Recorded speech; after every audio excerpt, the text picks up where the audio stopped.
En fait, au travers de l'ésotérisme kabbalistique, il y a la voie de sagesse hébraïque.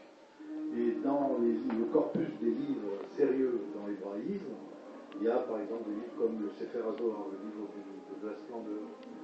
Il y a aussi le Chumash, c'est-à-dire le Pentateuque. Mais le Pentateuque dans sa source originelle, en hébreu, sans césure, il n'y a pas de césure, c'est-à-dire d'espace entre les lettres. Il y a un peu plus de 300 000 lettres qui forment le corpus des 5 livres dits de Moïse, et qui ont été traduits bien entendu en grec, ça a formé la Septante, et après la Vulgate en latin, de laquelle on a tiré les 70 langues. Donc je veux dire que on a figé le texte en faisant des césures, en faisant des interprétations, et ces interprétations ont tout simplement limité le débat, jusqu'à augmenter le danger.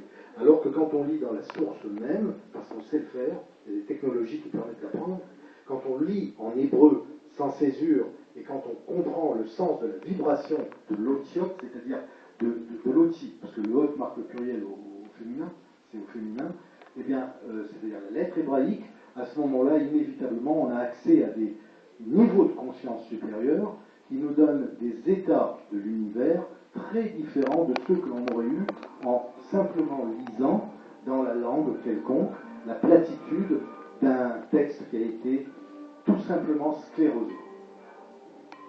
De même, dans les textes avec des langues dites sacrées, le sanskrit, les mantras étaient faits pour ça, pas maintenant ce truc qu'on appelle des mantras, qui sont des petites chansonnettes. On va chanter un mantra. Non, un mantra, ce sont des vibrations données par celui qui se place d'une manière ou d'une autre, là-bas dans le but, entre guillemets, et qui donne des vibrations à un moment donné pour une personne donnée. Ça rentre en vibration et ça fait comme une et à ce moment-là, il y a une connaissance, parce que le mot connaissance est très intéressant, il y a ça, c'est connaissance, on est en même temps. Le sage ne sait pas qu'il sait, il connaît, mais également il connaît sens, il connaît ses sens, c'est le premier niveau, et il est connaissance, il est avec l'essence. Les relations humaines sont faites en toute connaissance, avec les choses, avec les gens, c'est pas à partir de moi je pense que, ça se fait comme ça, c'est essentiel. Et donc la connaissance au sommet de l'esprit universel, tout ce que vous voulez, donne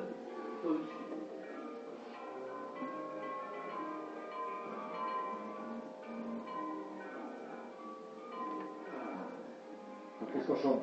Non, mais la question qu'on vous posait... Tiens, à propos de chanson,